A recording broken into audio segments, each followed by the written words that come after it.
Hello and welcome back to the channel. I hope that you're doing well. I recently went to the zoo to do some drawing and to also capture some reference for animal studies, and I'm going to take you along with me for some of that and also talk about the art supplies that I used while I was there and show you some of the drawings that I did at the zoo and afterwards back home. So first off, I drew this rhino and he stayed still for quite some time laying down, but eventually he did wander off. Animals laying down are a good subject to warm up with or start with if you're learning to draw animals from life, and also for getting comfortable drawing them from life as well, since they stay relatively still, and you can also get some interesting poses from that and study where their limbs lie and things like that without them shifting around too much. But you do still have to work quite quickly and remember the poses because they will move their heads, they will sometimes shift their limbs around, and you never know when they're going to get up and start moving like that rhino did. But I was still able to get some studies, one of the rhino's head and then one of its back legs.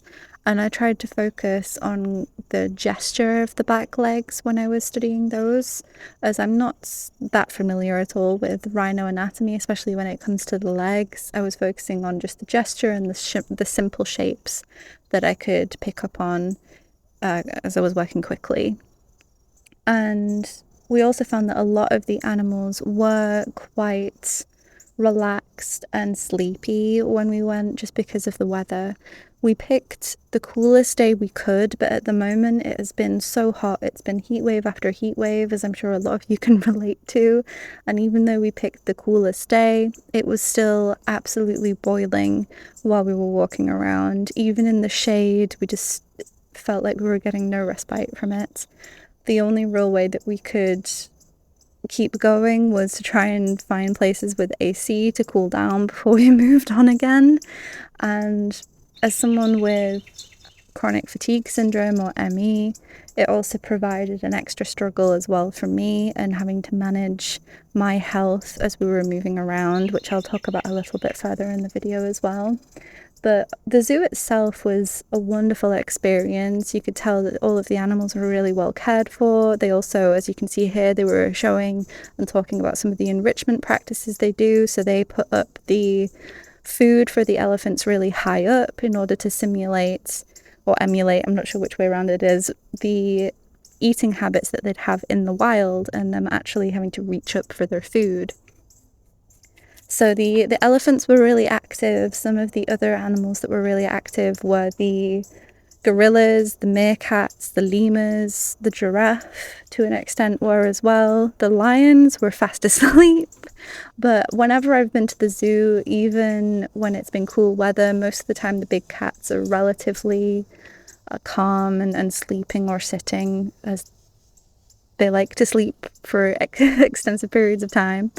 The meerkats were super cute. I loved watching the meerkats for ages. I got loads and loads of photos and videos of the meerkats, and I'm probably going to do a full spread now I'm back home of gesture studies by playing the videos on a loop and then studying like their movement and their gesture from the video footage moving without pausing. Despite the challenge of the heat, it was still a lovely experience, and I got so much joy from it, just so much inspiration, so much happiness just watching all of the animals, learning about them, taking photos and videos and doing any drawing that I could do. And back home I've been drawing from the reference and having lots of fun with that. So you can see here I'm drawing the more awake lioness that we saw. So she was up and about a bit more. She was looking at us, she was moving her head around and throwing her paws around, putting them up against the wall, and she was a lot more lively than the other two at the time. I am back at base camp now, and it is a lot cooler, which I'm glad to say. It was boiling at the zoo, which made it very, very difficult to draw. But I'm going to show you what I took with me. I didn't take the full pencil case, I just took a couple of things with me. But I took this sketchbook, the Stillman & Byrne Epsilon, which is starting to be worn down now, as you can see. it's all dogged and stuff from going in and out of my bag while I've been drawing out and about. But as I said, I didn't take the full pencil case. I just took a few things with me, so I'll just grab those out of here since I'm working one-handed right now. This is the full toolkit I had with me, so the pencil and both of the things you can see here I just had in my pocket, and then I had my sketchbook out and I was carrying it with me, or I'd put it into my bag later on because it got so hot. But first off, we have the drawing utensil, which is let's see if it wants to focus. It's a Mitsubishi Uni pencil, and this is the 2B lead holder, and it's the unmarked version, so if it wants to focus, it really doesn't. Go on, you can do it. There we go. So this is the unmarked version. You can get other versions that have the hardness or softness of the lead you're using at the end, so it's color coded.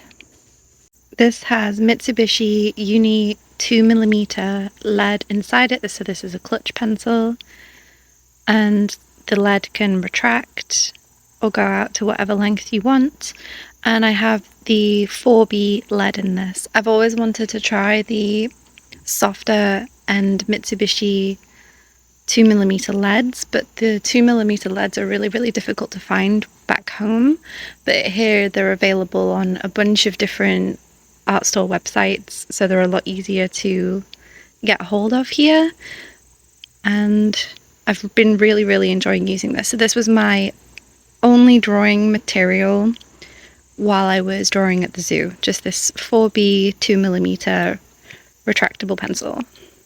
I also had with me this little Mitsubishi Uni lead sharpener for the 2mm lead, so you just pop it in that hole, spin it around, and it comes out sharpened. So I had that if I needed to sharpen the pencil, which I did once, and I believe like that just slides out and you can shake out all of the lead when it gets full. And I also had my little pot with a kneaded eraser inside, and that was everything I had other than the pencil with me.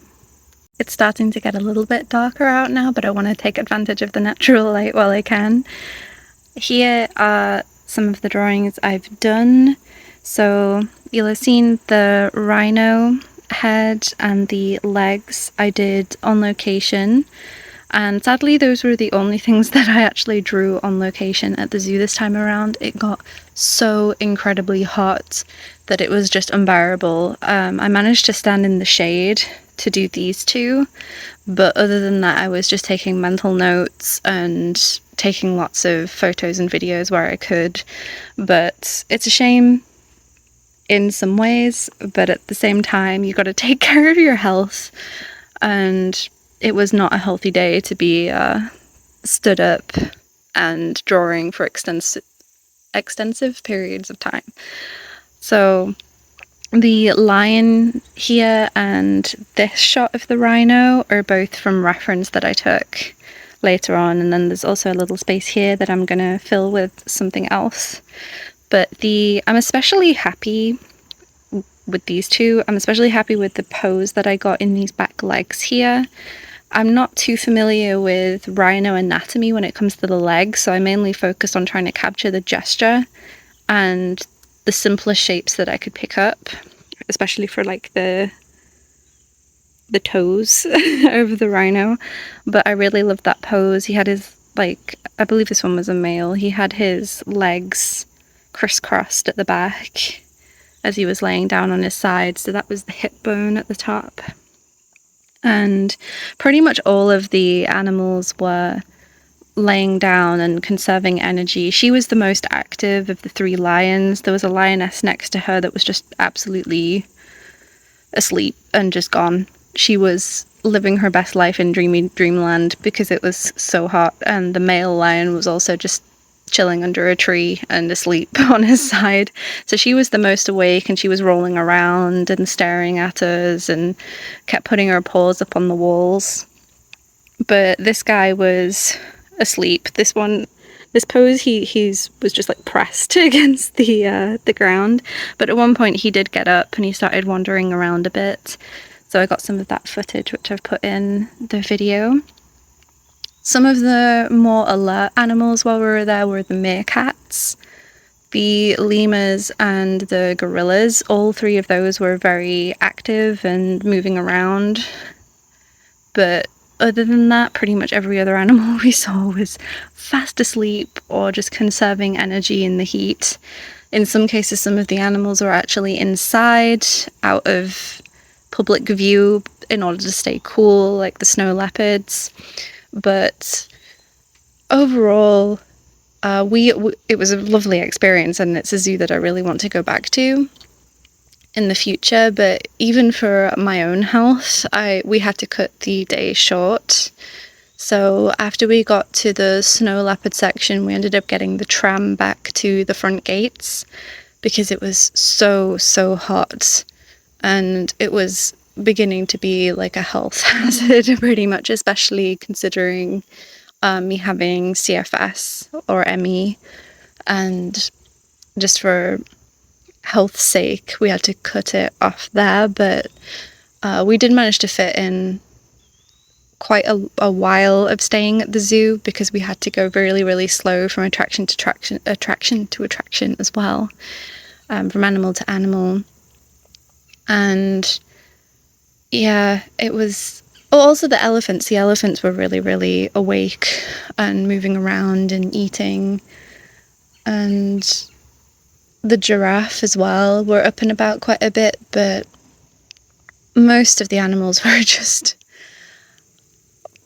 living their best life, fast asleep, which was what I wanted to be as soon as we left the zoo. I was so exhausted.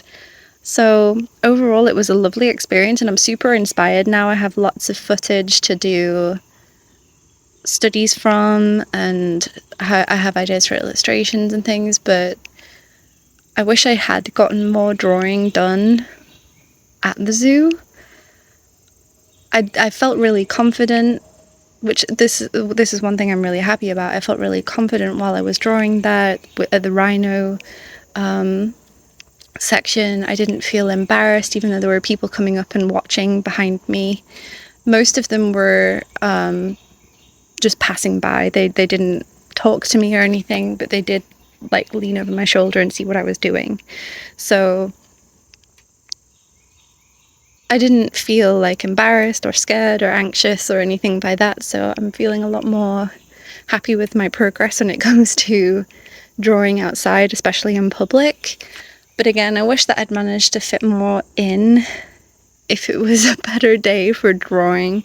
But as I said, it's better to take your health into consideration at the end of the day. So yeah, this is what I ended up doing at the zoo and what I took with me. Thank you so much for watching, and I'll see you next time. Bye!